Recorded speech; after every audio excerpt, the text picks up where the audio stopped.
Le Seigneur n'a pas voulu uniquement se faire connaître à Jean comme le glorieux Christ. L'intention du Seigneur était de confier à son serviteur Jean une grande et importante responsabilité. C'est ce que nous voyons dans les 2 derniers versets du 1er chapitre du livre de l'Apocalypse. Écris donc les choses que tu as vues, et celles qui sont, et celles qui doivent arriver après elles. Le mystère des 7 étoiles que tu as vues dans ma main droite, et des 7 chandeliers d'or. Les 7 étoiles sont les anges des 7 églises. Et les chandeliers sont les 7 églises. Apocalypse 1, 19, 20. Le Seigneur voulait que Jean écrive les choses vues, et celles qui sont, et celles qui doivent arriver après elles. Il désirait laisser un témoignage écrit. Il ordonna donc à Jean d'écrire pour compléter le témoignage de son œuvre sur terre. Les choses que tu as vues se rapportent à ce que Jean venait juste de voir. La vision du glorieux Christ. Les choses qui sont se réfèrent aux choses toujours présentes, qui englobent la période de l'Église. Car le Seigneur plus loin déclare que les 7 étoiles sont les 7 anges des 7 églises, et les 7 chandeliers sont les 7 églises.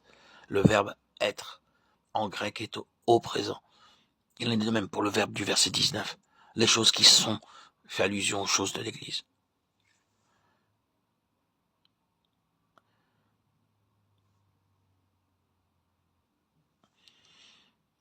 Les 7 étoiles, les 7 chandeliers d'or sont appelés le mystère.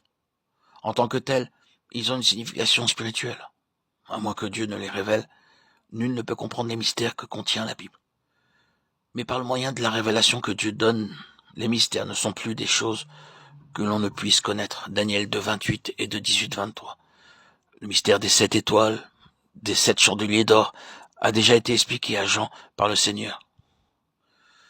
Saisissons-le avec un esprit paisible. Le Seigneur tient dans sa main droite les 7 étoiles. Cela montre que le Seigneur exerce une pleine autorité sur ceux qui symbolisent les lumières célestes et qui doivent exercer leur responsabilité dans l'Église, où ils ont été placés. La main droite du Seigneur, cette main puissante, seule rend les étoiles capables de briller selon sa volonté. C'est aussi la puissante main droite du Seigneur qui seule peut soutenir et garder ces étoiles. 7 étoiles, que représentent-elles? Le Seigneur l'explique à Jean en disant que ces 7 étoiles sont les anges des 7 églises. Qui sont donc ces anges qui sont mentionnés ici? Les commentateurs ont donné diverses explications.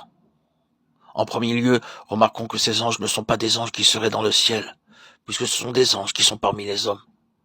Jean écrit aux anges des 7 églises. S'il en est ainsi, alors il est donc évident que Jean n'écrit pas aux anges dans le ciel. Ainsi donc, ces anges doivent représenter non pas des êtres célestes, mais se référer à certaines personnes qui sont dans les églises. Quelle sorte de personnes sont donc les anges de cette église? La signification du mot messager en grec est quelqu'un qui est envoyé. Ces anges ou ces messagers sont les représentants des églises.